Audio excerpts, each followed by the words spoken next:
In the midst of a changing neighborhood where old houses are replaced by modern buildings, a woman who has lived there for 40 years, Clara Thompson, sits quietly in her rocking chair.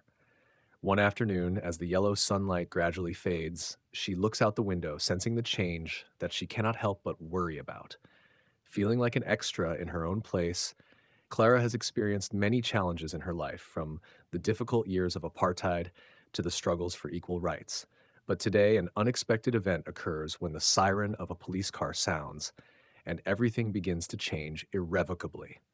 What happens when an old woman who has lived through so much is faced with a new challenge that no one could have expected? Clara Thompson sat in her modest home, the afternoon light streaming through the windows, bathing the walls that had begun to turn yellow. She looked out the window at the streets where she and her family had lived for so many years. This house was not only her home, but also a part of her life's history. She had lived in this neighborhood for over 40 years, witnessing the constant changes in society, the city, and the neighborhood she called home. Born and raised in a time of segregation, Clara had fought for equality all her life.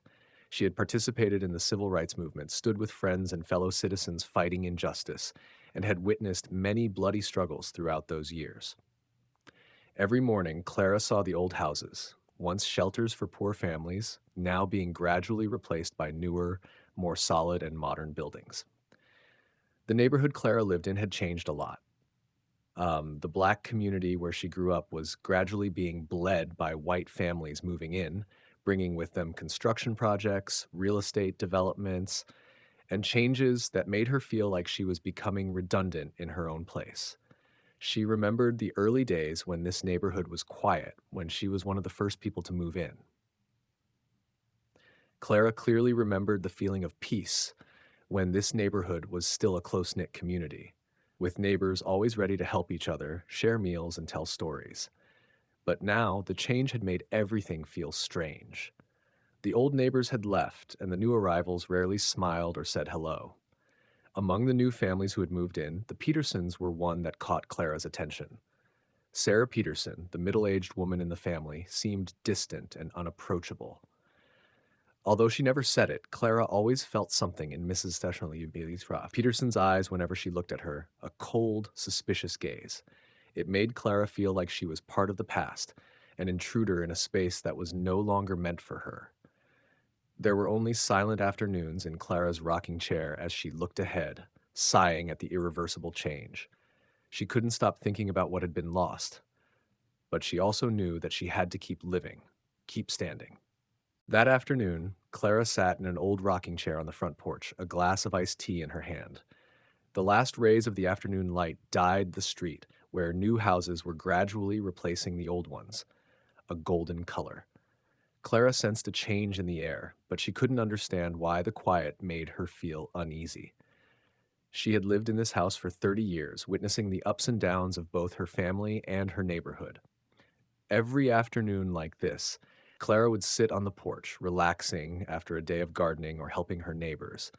It was the moment of peace she had sought after a life of turmoil and struggle. But today, Clara felt a strange chill creep into her mind. Her silver hair fluttered in the wind, her gaze directed toward the deserted street. The new neighbors, mostly white, were still unfamiliar with longtime residents like her. They rarely said hello, and when they passed her house, they avoided her eyes, as if she were no longer a part of the neighborhood. But she didn't care. Clara had lived through many times, many wars, and she understood that change was inevitable. The sound of footsteps in the distance pulled Clara out of her thoughts. She looked up and saw Mrs. Peterson, her new neighbor, walking across the street, her dog on a leash. Clara couldn't help but notice Mrs. Peterson's hurried, confused look as she passed Clara's house. She also caught Peterson clutching her purse tighter, as if trying to distance herself from her presence. Me again, Clara thought to herself, feeling annoyed, but she held back. She had seen many such looks in her life. Clara watched Mrs. Peterson pass, sighing quietly once more. The sound of a police siren, sudden and sharp, made Clara look up. It was not an ordinary car, but two police cars speeding down this quiet street. Clara did not understand what was happening, but a sense of unease rose in her heart immediately. The police stopped right in front of Mrs. Peterson's house. Mrs. Peterson seemed to have noticed the presence of the police, and Clara saw her quickly turn around, standing near the window, looking out. Mrs. Peterson began talking to the police officers, but Clara could not hear what they were saying. She felt like an audience member in an uninvited play. What's going on? Clara wondered. Then suddenly, one of the officers got out of the car and headed straight for her house, seemingly with some kind of purpose. Clara did not think it had anything to do with her, but part of her felt uneasy. Something in the air made her unable to sit still. Ma'am, are you Clara Thompson? The officer was burly, and his voice was cold and emotionless.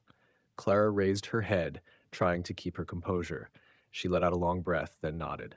Yes, I'm Clara Thompson, she replied, her voice dry. We've had a report of a suspicious person in this neighborhood. Can you tell us what you've been doing for the past hour? The officer asked, his eyes searching. Clara was stunned, not understanding why she was being asked such a thing. She had been sitting on the porch all afternoon, just enjoying her tea and watching the neighborhood.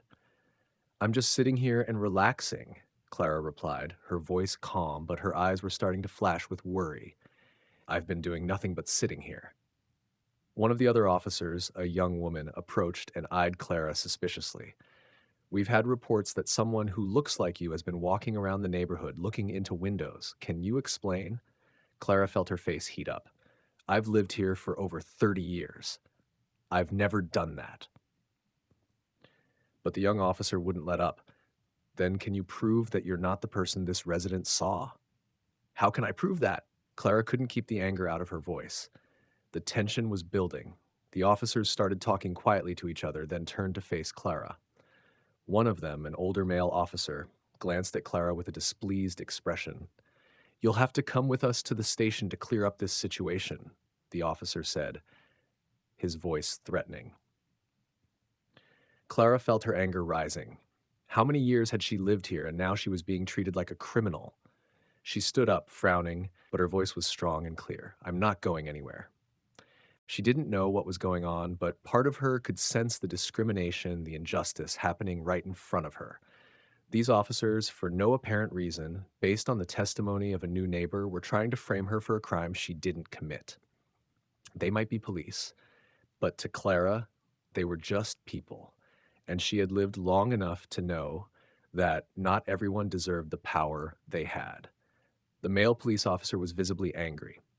If you don't cooperate, you will suffer the consequences. He emphasized each word. Clara looked straight into his eyes, not looking away. At that moment, a luxury car pulled up in front of her house. Clara recognized it as her son, James's car. There was only one reason James was here. He wasn't going to let this go easily. James Thompson, 50, a Chicago Superior Court judge, stepped out of the car with characteristic composure. He wore a formal black suit, his bright eyes taking in everything for a split second, and then, with steady steps, walked toward the officers. Clara felt a wave of calm in her heart when she saw her son. The anxiety and anger that had been plaguing her for a while now, James's presence was like a lifeline, a solid shield against all oppression. Mom, are you okay? James asked, his voice warm but full of authority. He stood next to Clara, his eyes moving from Mrs. Peterson to the police officers standing there. The officers were silent for a moment, but the oldest one spoke up. We're just doing our job. Can Mrs. Thompson tell us what you've been doing for the past hour? James turned to the officer, his eyes sharp. Is this question really necessary? He asked, his voice low but authoritative. If you don't have a clear reason, I think it's time for you to leave. The officer looked at James, confusion clear in his eyes. James was not a man to be overpowered, and he had been in the law enforcement profession long enough to recognize when authority was being abused. His every word carried weight, and now the officers felt like they were standing on shaky ground. Can you explain why my mother was treated like this? James continued, his voice growing tense. The officer stiffened, clearly unable to maintain his position. He glanced at his colleagues, but none of them dared to step forward. Peterson called us to report a suspicious person in the neighborhood, but we have no evidence to suggest that Miss Thompson was involved. The officer finally spoke, but he still kept his guard up. Thank you, James said curtly, then turned to his mother. Mom, you can go inside now. Clara, with her newfound confidence, stood up and began to walk into the house, but not before looking back at the group of officers, her gaze now stronger than ever. Once Clara was inside, James turned back to face the officers. I will deal with you later, but today I am asking you to leave my mother's house immediately. This is the last time I will see you intruding on her privacy. The tension between the officers and James had not completely dissipated, but they understood that, for James, this injustice would not continue. He was a judge, and he knew how to fight within the law. After the incident in front of Clara's house was over, the police officers retreated, but Clara and James knew that this was just the beginning. Clara was not one to let injustice pass by easily, and this time she was determined not to let the incident pass without any changes. After that day's event, Clara sat quietly in the living room of the house, looking out the window. The shadows of the trees were cast on the ground, the yellow leaves were falling, and Clara wondered if the world had really changed, or if she would forever be just a shadow in the eyes of the newcomers. James sat across from her, holding a cup of coffee. He knew that this situation would not simply be a personal incident, but would have many consequences. But he could not let this continue without taking concrete actions. Mom, we can't let this pass quietly, James said, his voice low. We need to fight for my rights and the rights of everyone else in this neighborhood. This can't go on forever. Clara looked at her son, her eyes determined. I know, son, but what are we going to do? She asked, her voice soft but not lacking in determination. We're going to file a formal complaint, not just against those officers, but against the entire police department. Mrs. Peterson must be held accountable for what she did, James said, his eyes shining with determination. Clara nodded. I can't let this be a misunderstanding anymore. I've lived long enough to know that when someone like me is treated unfairly, none of us are safe. The next day, James began contacting lawyers, and Clara reached out to civil rights groups to join the fight. An investigation was launched. James and his legal team worked tirelessly to gather all the evidence they could. They interviewed witnesses, collected information about similar incidents, and talked to the community. Clara's case became part of a larger struggle that reflected the racism that still exists in the police system and society at large. Meanwhile, Clara continued to receive support from the community. Many of her former neighbors, although not all, stood up and expressed their sympathy for her. Together, they organized community meetings where Clara shared her story, encouraging people not to be silent in the face of injustice. However, not everyone agreed with Clara's approach. Some new residents, including the Peterson family, were uncomfortable with the event. They felt that Clara was anti-development in the neighborhood, that she was holding on to the past instead of embracing change. But Clara didn't care about those opinions. She knew that this fight wasn't just for her, but for everyone who had been treated unfairly. On the weekend, James and Clara attended an important community meeting where they made a formal statement about their legal fight. I stand here today not just for me, but for everyone who has been treated like me. Everyone in this community, regardless of race or social class, has the right to live and work in a fair environment. I will not be silent, and I will not let this end without change. Clara addressed the crowd, her voice firm, without any hint of weakness or hesitation. Clara's words echoed loudly in the large space of the hall, causing everyone to listen in silence. Some in the crowd applauded, while others just stood there silently, thinking about what Clara had just said. James stood beside his mother, his hand on her shoulder, his eyes shining with pride. He knew this would not be an easy fight, but she had begun a journey that he would walk with her to the end. Clara and James had a tense few weeks after filing their formal lawsuit. Clara's story had been widely reported in the media, and despite the support of the community, there were also naysayers. They said that Clara was only hindering the development of the neighborhood, that she was holding on to the past instead of embracing change. But Clara did not let the criticism deter her. One day, after a community meeting, Clara returned home to an unexpected call. On the other end of the line was Sarah Peterson, the neighbor whose cold gaze Clara had felt every time they met. Mrs. Thompson, I want to apologize, Sarah said, her voice no longer as firm as before. I know I was wrong, and I want to meet you, to talk, to understand more about what you've been through. Clara could not believe her ears. She knew Mrs. Peterson had looked at her with suspicion, but what she heard in Mrs. Peterson's voice now was remorse, a willingness to change. Clara felt a little hesitant, but then she decided to meet Mrs. Peterson. This might be an opportunity for Mrs. Peterson to realize her mistakes, to understand more about what she and others in this community were facing. They arranged to meet late one afternoon at a small coffee shop on the corner. When Clara walked in, Mrs. Peterson was sitting there, her eyes slightly red, as if she had been crying. The change in Mrs. Peterson was something Clara could not deny. I don't know where to begin, Mrs. Peterson sighed, looking at Clara with guilt in her eyes. I was wrong to think that you were the problem in this neighborhood. I didn't understand what you had to endure. Clara was silent for a moment, then softly replied, There are things that only those who have experienced them can understand. You are not the only one who has those thoughts. We are all influenced by what is around us. The conversation started slowly, but gradually became more open. Mrs. Peterson talked about her worries when she moved to this neighborhood, about her feeling of not belonging and her fear of seeing the diversity around her. She had thought that things would be better if there were more proper families in the neighborhood as society viewed them. But now, after learning more about Clara, about what she had been through, she realized that her thoughts were wrong. I don't know how to make amends, but I want to do something, Mrs. Peterson said, her voice filled with determination. I can't change the past, but I can change how I act in the future. Clara nodded, her eyes warmer than ever. She's come a long way. No one can change everything in one day, but if she's willing to change and learn, that's important. This meeting was not only a reconciliation between the two women, but also a turning point in changing perceptions in the community. Mrs. Peterson, who had been a skeptic, had become an ally, someone willing to confront the injustices Clara had experienced. At the same time, Sarah Rodriguez, the police officer involved in the incident, was also starting to have second thoughts about her job.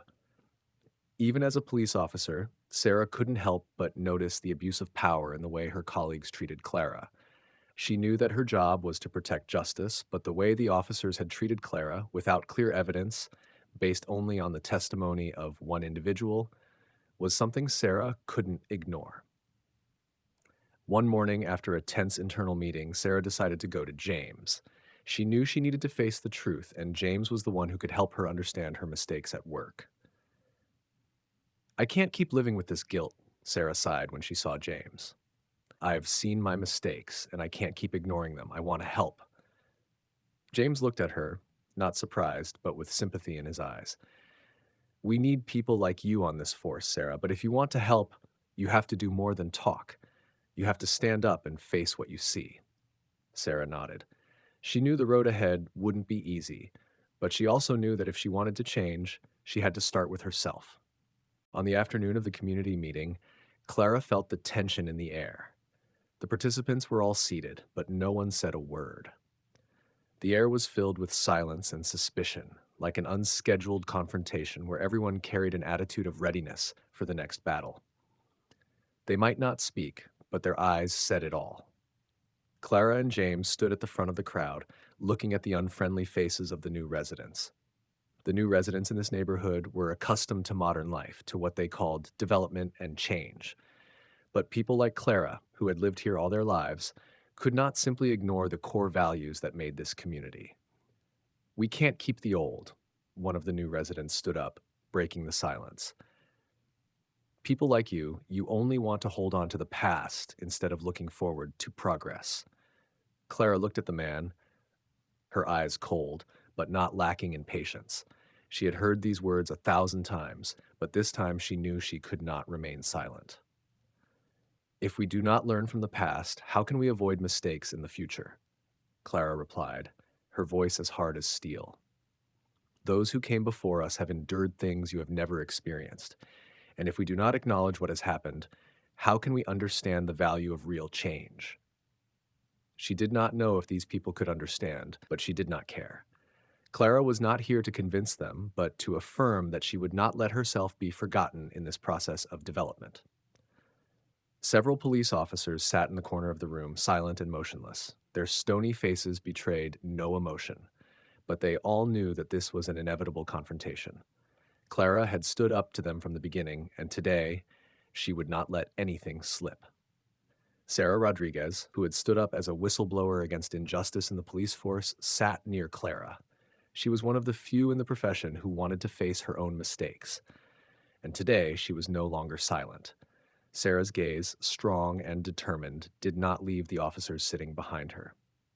"The police are not the enemies of this community," Sarah said, her voice both strong and patient.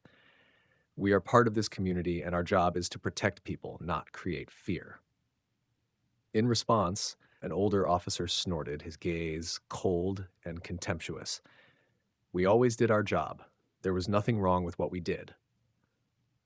"You don't see where it went wrong," James said, unable to keep the anger out of his voice. "My mother and others were hurt by you, and you still think you're right. You have no right to protect the community by oppressing innocent people." The police officers' eyes were confused, but none of them dared to speak up to refute. They couldn't deny what had happened. Although there was no immediate admission, this time they had to face the truth that they had been trying to avoid for so long. The meeting ended without any concrete decisions, but it was clear that everyone had gained a new perspective on the problem. Clara and James knew that this fight was still a long way off. They might not change everything immediately, but conversations like this were the first step toward creating real change. The next morning, Clara and her fellow volunteers decided to launch Bridges of Understanding, an initiative to create safe spaces where different communities in the neighborhood could come together, share their stories, and learn to understand each other better. The project was not just a campaign for police reform, but also an effort to rebuild broken relationships. "Change doesn't happen overnight," Clara said as the group gathered to plan the project. "But if we work together, creating spaces for dialogue, big changes will happen." James stood next to his mother, his eyes steady. "We can't change everything at once, but if each of us does our part, change will happen. And that's the most important thing." As the dialogue continued, some in the community began to realize that change comes not only from struggles, but also from individuals facing up to their mistakes and being willing to learn.